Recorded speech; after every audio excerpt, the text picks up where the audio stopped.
deaf, and I just felt like I wanted to do my own thing. Try cooking some different stuff. Because with the elders, you can't really stray from the menu. Like, what do you mean by that? Well, because they have their special diets. It's chased by a cup of Metamucil. Yeah. Oh. Pretty much. So just mix everything with Metamucil? Yeah, so you can't really do much there. So. Okay, so explain to me, though, like in your bio, you told me that you were a Red Seal chef. Now, could you explain to me what that is? Basically,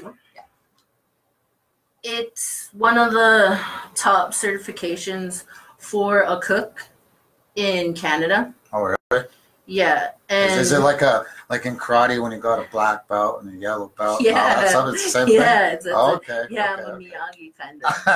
So you're almost doing like Miyagi level when it comes to cooking. So what's the highest level you can get? Yeah, what's the highest level? You can get your blue seal, but that's with the business part too. Okay. But with the red seal, it's kind of like the top. Is it like you have to do your journeyman. Yeah, so I was gonna say you got to put in so many hours. Of work you do your apprenticeship. Like you got to pass that, and then you do your red seal. So okay. Yeah, I went to school, did some training. I've been in the kitchen for like 10 years. So. Holy cats! Yeah, wow. 10 years. 10 years. I love it. So, a really quick question. Can I pull that mic real quick? So your last name is Soup. Is that like a self-fulfilling prophecy of sorts? Like, are you a sous chef?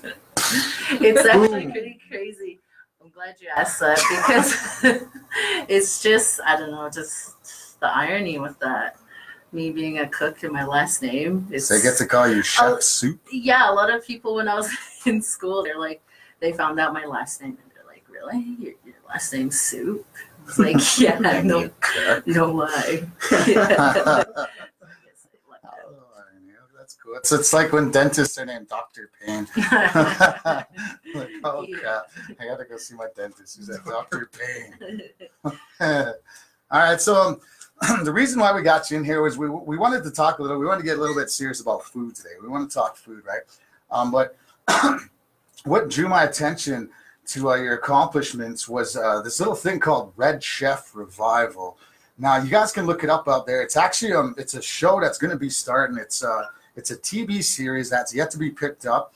I understand Cowboy Smith is involved with this. What's the other guy's name? Chef Shane.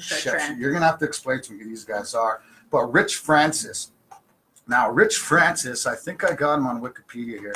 What did he do first? He took second on some TV show, right? I'm not sure what place, but he started in the Canada? Top Chef, and he did pretty well. He went pretty far, so that was good to see. And he's a native guy, right? Yeah, First Nation. So that's awesome to have someone represent on one of those. Yeah, I got him on Wikipedia. I can't really find out where he's from though.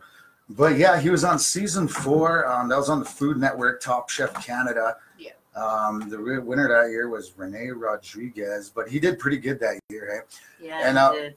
What he did was he's known for bringing back traditional cuisine, and now this show Red Chef Revival is basically they travel from res to res, taking a look at traditional foods from each nation in that area. I think you mentioned it was a food and reconciliation series. I thought that was kind of good. But he also exposes our commodity diet, which is what we eat, like the crap sugar and starches that we eat all the time, right? Macaroni and cheese, hot dogs, that type of stuff. The type of food that we're all addicted to and we love. And he goes around talking about preserving our traditional food and talks about how hard it is to preserve our traditional ways of eating. Do you want to talk a bit about that? Yeah, definitely. See, what he did was, I think he put the spotlight on First Nations and our diets. Right. And he's really talented, and he seems like he works really hard, and he did a lot to get to where he is. And I think a lot of us First Nation chefs have our own stories. And it's like with me personally, it's been tough with being in school, being like a woman, being two-spirit, and just trying to work harder than everyone else because I didn't grow up with French cuisine. Right. And then I had to study that. But you have to learn to cook it. Yeah. So, and I didn't grow up with that, but I had to kind of like study twice as hard. And what he did was he kind of like made it more of a thing where people are paying attention to us now. So he kind of like broke that barrier. So now there's like native cooks, and now like we have a voice kind of with cooking. Right. So I'm proud he did that. And it kind of like opened up something for myself too, like all of us. So you're a blood tribe, right? Yeah. Blood tribe, Yes. Blackfoot. So what would you say was the Blackfoot or blood people's traditional foods? Well, it was definitely buffalo. Buffalo. The buffalo was so important to us. And now we know that there's not buffalo running around here. We can't run them off cliffs no more. How would we be able to restore our traditional diet without buffaloes running around here? You know, that's a good question. And that's what we're trying to work towards. Is it's not impossible to go back to our traditional diets, but there's going to be challenges. Right. It has to start with the government too, and their policies, their food policies, and giving us the right to even have buffalo on our land, and what we could do as a community to establish our own food policies and stuff like that. So there's steps that we have to do to preserve our traditional diet. I don't really think we can just go back to that. It would be hard. Right. But I think it's really important that we preserve our traditional diet and our cultural food ways. Yeah. And it's important that we get the elders and get them to show us about that so we'll know, so we could pass it on, but also combine it with modern foods and skills so we could just, keep progressing and growing. Right. With our food systems. When we spoke earlier, you mentioned that we're addicted to this commodity diet. Well, what's a commodity diet? Basically, back then when the settlers came, they they gave us rations because they did take our buffalo and our our main sources of food. Our food system pretty much got damaged and broken. Right. And then they're like, okay, you can't have that, so we're going to give you this. So we got rations, and the government didn't give us food. We had to use our rations, our monies to get food. And what was available was foods with sugars and starch. And so we got addicted to kind of pretty much bad stuff that is really affecting our health. And right, and nowadays you see a prevalence of diabetes amongst the population. Yeah, and heart disease. 1 in 3, we have obesity rates going up through the roof. Diabetes, so it's our eating habits, right? Yeah, and definitely. So if we do try to transition ourselves to a more traditional way of eating, how is that going to benefit our people? Oh wait, can you repeat that? If we do transition, like you're talking about eating more traditional, and I assume that means eating healthier, right? Yeah. How is that going to affect our communities? Like we said, like we're trying to reconcile, right? With colonization. Yeah. And we can't go back to hunting buffalo. We can't go back to living in teepees. So with this transition into traditional foods, how does that benefit our kids or our communities? Oh, I'm glad you asked that because it'll really benefit us in a lot of ways. Well, not just our health, but I mean, back then, to prepare a meal would take days, like a long time, 3 days. Like we spent half the year gathering and hunting, and the rest of the year in winter camps and villages. So we took our time to prepare food, and now it's like life is too fast. And we're not really like taking time to prepare our own food that's wholesome and has higher nutritional values. And I think, like healthier meats like buffalo, bison, they're more leaner than healthier. Berries are definitely, but it's so sad because we don't have the buffalo. Our ecosystem has really suffered. We had like over 200 plants decades ago. Because we had buffalo. And now those like barely exist because they're gone. See, it was a ripple effect. Yeah. So, you know, having the traditional diet combined with modern foods would help us carry our culture and preserve it. It'll increase the connection we have with family, friends, and there's like so many benefits to it. Just being healthier and having better mind, spirit, body. It like having good food just affects all of us at the good rate. I have a few questions, yo. Yeah. Can I grab your mic from you? Yeah, go All right. All right. Am I in the frame? Oh, yeah, Awesome. you are. You're in there. Okay, cool. I'm in the frame. Okay, so I don't even know where to start. Honestly, I just forgot what I was talking about. We're talking about traditional foods. Right, traditional foods. So buffalo is no longer feasible anymore, right? And so I spoke to a nurse at Bigani. Her name is Darcia Provost. She made mention that she was doing some research on buffalo meat, and she said the closest thing to equivalent of a buffalo meat is chicken, is what she told me in terms of leanness. Obviously, buffalo meat, I don't know if you guys are remember buffalo meat, but it's quite greasy, but it's really, really lean. It's really, really, really high in protein. But she said the next equivalent thing on the shelves, I guess, available to us is chicken. But I'm just curious, what's your opinion on that? Like, do you concur with that, or is that just a bunch of hogwash? Oh, personally, well, you know, I'm not going to bash anyone's opinions, but personally for mine, I wouldn't compare buffalo to chicken. Oh, snap. No, I mean, it's just like buffalo is lean. It's not greasy. Like when you cook it, you got to be careful because it's so lean. It dries out fast. Do you cook buffalo? Yeah. I actually, when during the Red Chef revival, when the crew came out to my house, I went out and with Chef Shane Chartrand, and we actually cooked buffalo heart. Oh, yeah. Oh, cool. That was awesome. That's that was cool. my first time. Like open fire. Yeah, it was. It was so nice. It's in the outdoors and. Did you take a bite of it raw first? Not like no,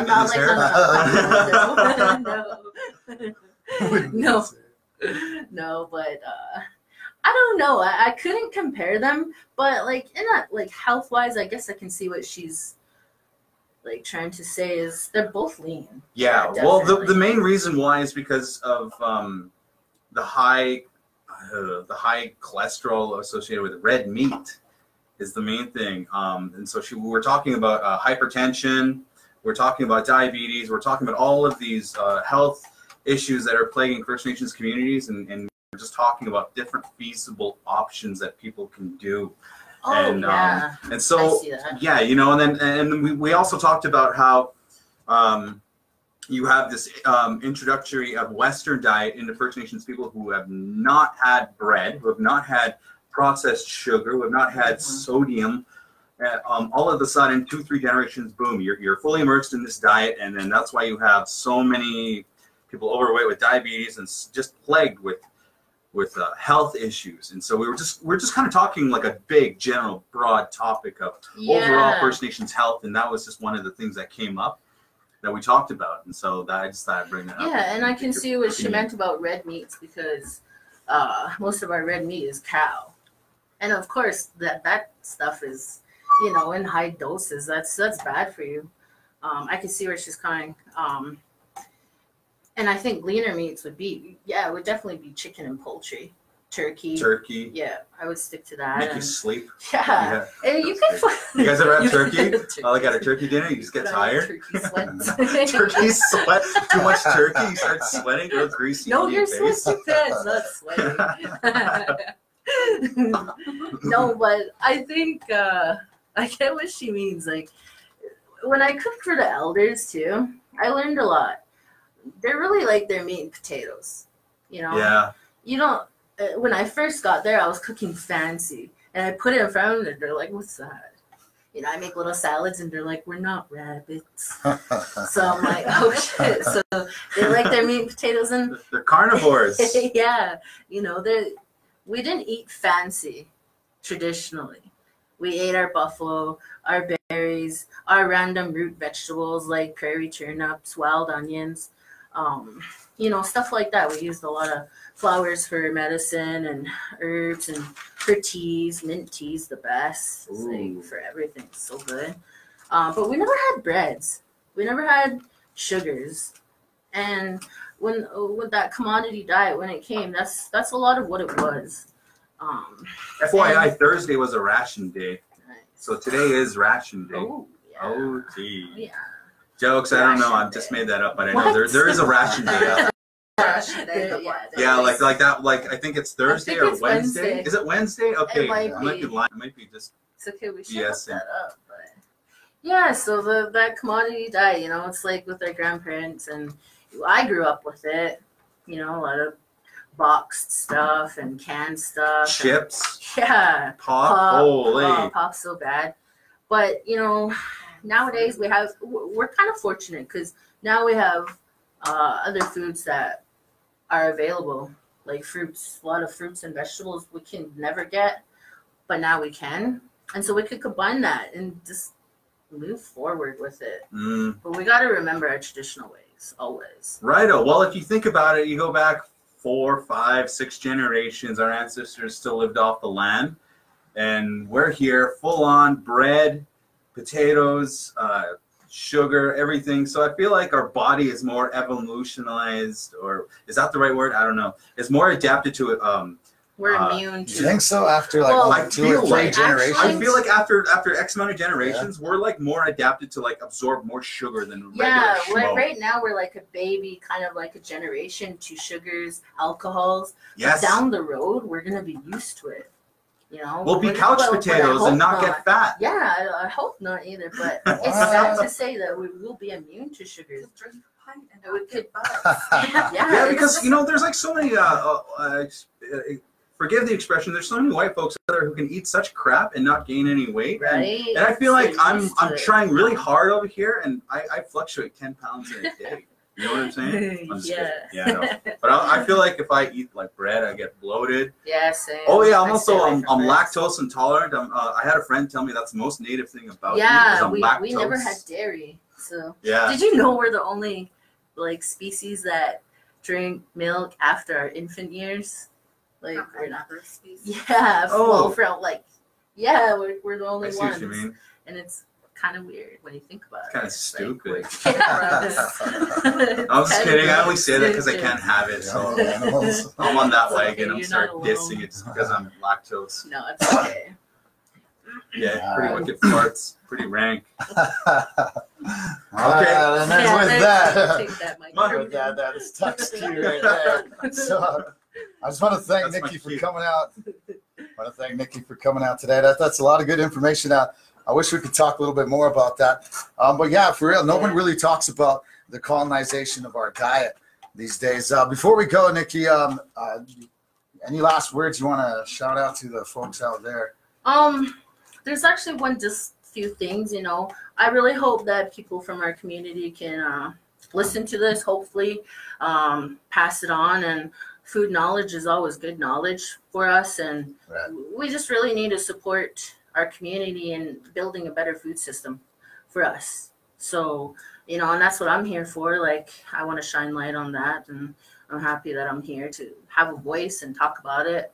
And I'll keep talking about it because it's important for us. Food is important to Natives. That's good. Yes. It's We like really food. you're a And I'll unique shout guest. out to my sisters, Rebby, Jazz, my wife, Tashina, and my grandma and grandpa.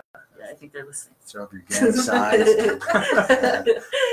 So I like to ask all my guests, I'll pick a song. What do you want folks to hear out there? Can I listen to, can you play Scary Love Scary by Love? The Neighborhood? Scary I think Love. that's what it's called. Right there, The Neighborhood. All right, so you're listening to JessFM.ca. Ladies and gentlemen, this is Tukk Live with my accomplice, Conroy Saddleback. Today we got Nikki Soup in here, soon to be a chef. So she picked, what is this called? The Neighborhood? Yeah. Scary Love. It's a good song. It's a good chill song. Yeah, so we're talking food. When we come back, stay tuned. We're going to be talking Tukk Live's top 10 reservation heroes in Hollywood. So be ready for that. Sweet. Nice. That was awesome. That Awesome. was good, guys. Thank you. I'm glad you guys ask questions. It's empty here. So you got about 4 minutes. Oh. I gotta end this video. Got you It's back hot in in there, position. just us I know, man. stuff. What's that? I'm sweating. Sorry. I'm in the 220 plus club, so I just sweat for no reason. Jokes. Oh shit, it could been like that. Okay, I was trying to see as much as I could. So she can- I'm loving this music. It's Thanks good. for the knowledge, Nikki. Yeah. Lacey J. Provost. Nice. Dane Cunningham commented, "Preach." Start a new video. So, I don't know if you can read my notes, but Juice. it goes over on the other side. Some juice. Sure. Oh. Bow, bow, bow, bow, bow. I was sweaty.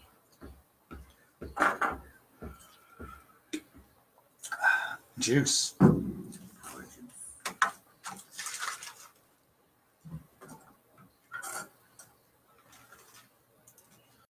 I think I like that better than being in front of the camera.